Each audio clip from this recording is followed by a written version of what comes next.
Chandamama Ramayana. Part 49. Ravana, unable to withstand the blows of Rama, fled from the battlefield. Afterward, Rama approached the spot where Lakshman lay and, seeing him breathing heavily and barely clinging to life, felt discouraged. Sushena comforted Rama, assuring him that there was no danger to the life of Lakshman, and said to Hanuman, "Go to the mountain of medicinal herbs mentioned by Jambavan and bring the 4 kinds of herbs that grow on its southern peak." Hanuman went to the medicinal mountain.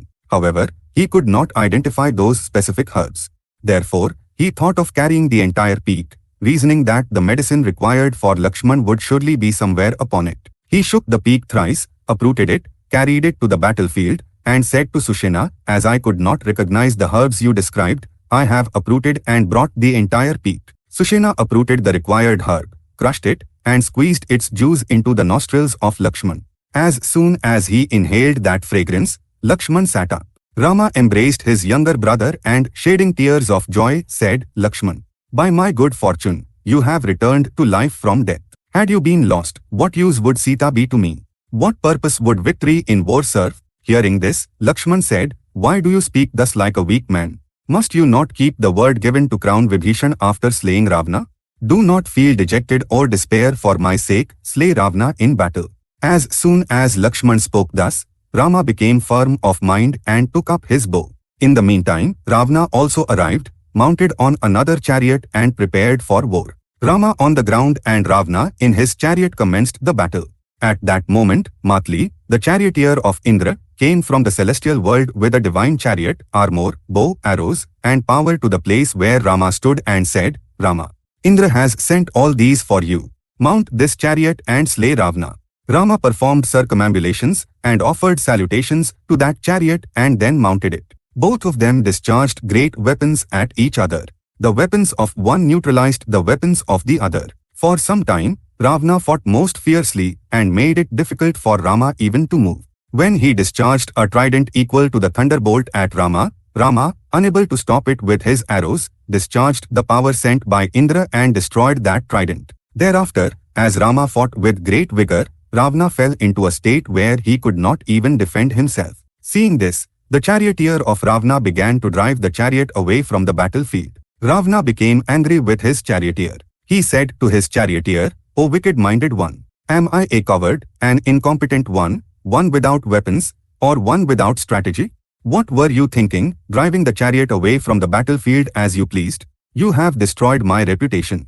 Have the enemies bribed you? Drive the chariot back immediately. Great king, for your welfare and in keeping with my duty, I moved the chariot aside. You were not offering a counterfight to the battle waged by Rama. You are exhausted after fighting a massive war. The horses are also weary. I did that so that you and they might obtain some rest. If I do not know when and how to drive the chariot, I am no charioteer at all. Tell me what you wish for me to do now, and I shall do so," said the charioteer.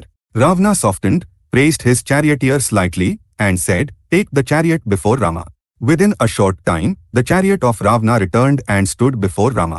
At that time, Rama was also extremely exhausted and was in a state lacking the strength to fight Ravana. Noticing this, Agastya, who had come to witness the war, approached Rama and said, "Rama, I shall teach you the Aditya Hridayam. Chant it, become powerful, and fight Ravana," and he taught the Aditya Hridayam to Rama. Rama recited it 3 times, obtained double the strength, took his arrow, and came forward to continue the war with Ravana. He said to Matli, "This time I am certainly going to slay Ravana. Drive the chariot with skill.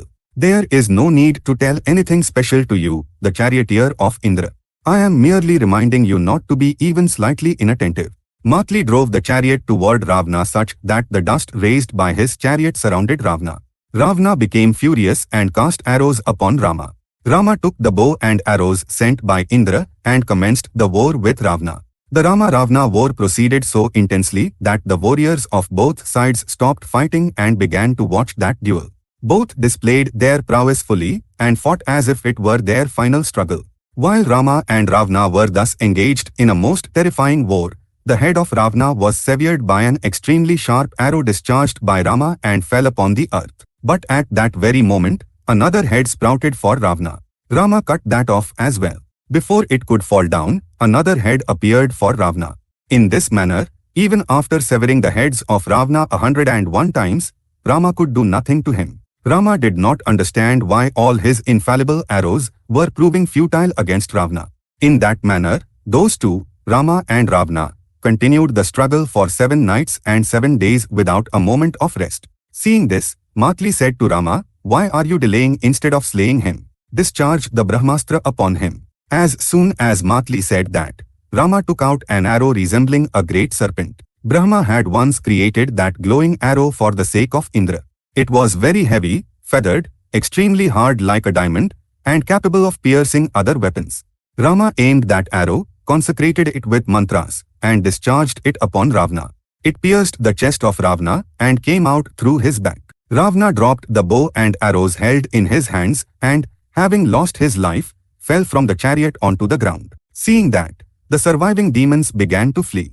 The Vanaras, holding trees in their hands and making lion-like roars, chased those demon armies.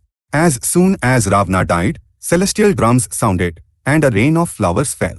Along with the Vanaras on earth, the gods in the sky also praised Rama. Rama, Sugriv, and Angada felt very satisfied having achieved their goal. Other Vanara leaders and Vibhishan gathered around Rama and Lakshman and praised them. Vibhishan felt sad for the loss of his elder brother. Though Ravana was destroyed because of Sita, he was a great man in many ways, a great scholar, a disciplined one, and possessed incomparable valor and prowess. Consoling Vibhishan, who was grieving the loss of his brother, Rama said, "Ravana did not die the death of a coward, he died fighting like a warrior. Victory and defeat in war are in the hands of the divine. However great a hero may be, he may meet death at the hands of the enemy. One should not grieve for one who has attained a hero's death and reached the heaven of heroes." With the permission of Rama, Vibhishan prepared to perform the funeral rites for his brother according to the scriptures. As soon as it was known that Ravana had died, his wives came out through the northern gate wailing loudly, searching for the corpse of Ravana.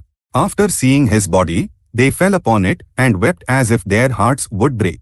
They lamented that had Sita been given to Rama as suggested by Vibhishan, such a great injustice would not have occurred. Having conquered the 3 worlds and having terrified all the gods, have you finally lost your life at the hands of a mere human? Wailed Mandodari. Send all these women to their homes and perform the last rites for your brother, Rama said to Vibhishan.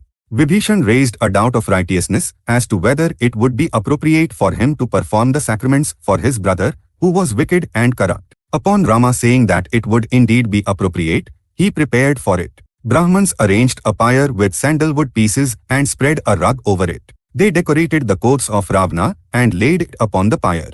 Vibhishan set fire to the pyre. Afterward, he offered water with wet clothes, sent the womenfolk to Lanka, and came to Rama. The gods, demons, Gandharvas, and others who had come to witness the war returned to their respective homes talking about the prowess of Rama and the war waged by the Vanaras. Rama honored Matli and sent him back to heaven along with the chariot. Afterward, Rama embraced Sugriv with gratitude and went to the camp along with Lakshman. He said to office Lakshman, "The important task that must be done immediately now is to crown Vibhishan as the king of Lanka. See that the task is carried out immediately." Lakshman gave golden vessels to the Vanaras and had sea water brought. He seated Vibhishan upon the throne and consecrated him with that water. The ministers of Vibhishan and the demons who had devotion toward him felt happy. Vibhishan spoke words that were pleasing to his people. The demon citizens offered various items as gifts to him. Vibhishan also gave divine items as gifts to Rama and Lakshman. Chandamama Ramayana, Part 49 is complete. For now, Swasti.